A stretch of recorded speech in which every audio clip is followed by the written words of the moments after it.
You said this week that you oppose construction of a new mosque in Murfreesboro, Tennessee, which is close to Nashville. Yes. They have operated Muslim worshippers at another site there for more than 20 years. What's your objection to their building a new mosque? One of my guiding principles, Chris, is that if you want to know the solution to the problem, or if you want to understand the problem, go to the source closest to the problem. I talk to the people in that community, and here's their problem, and I sympathize with them. Our Constitution guarantees separation of church and state. Islam combines church and state. They are using the church part of our First Amendment to infuse their mosque in that community, and the people in the community do not like it. They disagree with it.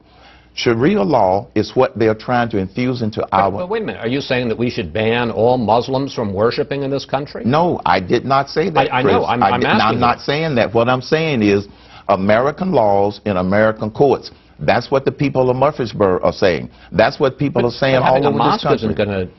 Well, Chris, I happen to also know that it's not just about a religious mosque. There are other things going on based upon talking to the people closest to the problem.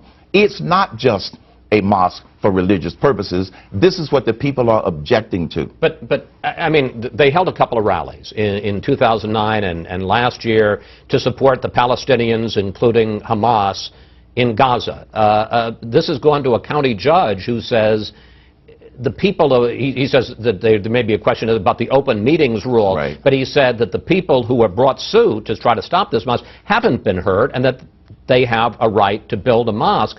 I mean, my question, I guess, is this isn't ground zero in New York City. It's not hallowed ground. Don't Americans have a right of whatever religion under the Constitution, which you speak so much about, to free speech and freedom to worship? To the people in Murfreesboro, it is hallowed ground. They are objecting to the intentions of trying to get Sharia law. Now, that judge may have ruled, but this case isn't over with yet. I believe it's going to go all the way to the Supreme Court. It's not hallowed ground. It's hallowed ground to the people in Murfreesboro. But couldn't any community then say, we don't want a mosque in our community? They could say that, Chris. Let's go back to the fundamental issue that the people are basically saying that they're objecting to. They're objecting to the fact that Islam is both a religion and a set of laws, Sharia law.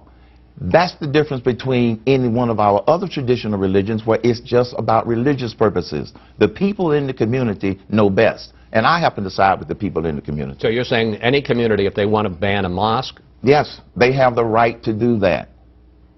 That's not discriminating based upon religion against their particular religion. There is an aspect of them building that mosque that doesn't get talked about. And the people in the community know what it is, and they're talking about it. All right. I don't want to beat a dead horse about one mosque, but I'm just going to ask you one more question on this, and we'll move on. Because this gets back to an earlier controversy where, as you know, you said that you're not comfortable with the idea of appointing a Muslim to your cabinet.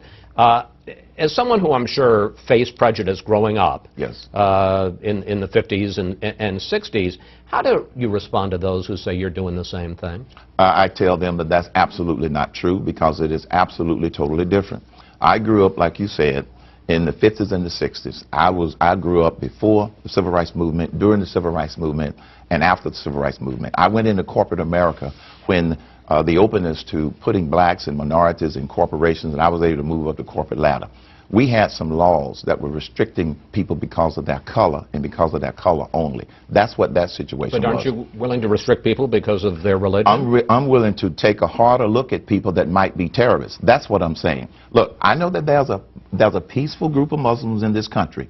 God bless them, and they're free to worship. I have no problem with that. If you look at my career, I have never discriminated against anybody because of their religion, their sex, or origin, or anything like that. I'm simply saying I owe it to the American people to be cautious because terrorists are trying to kill us. And so, yes, I'm going to err on the side of caution rather than on the side of carelessness. Okay.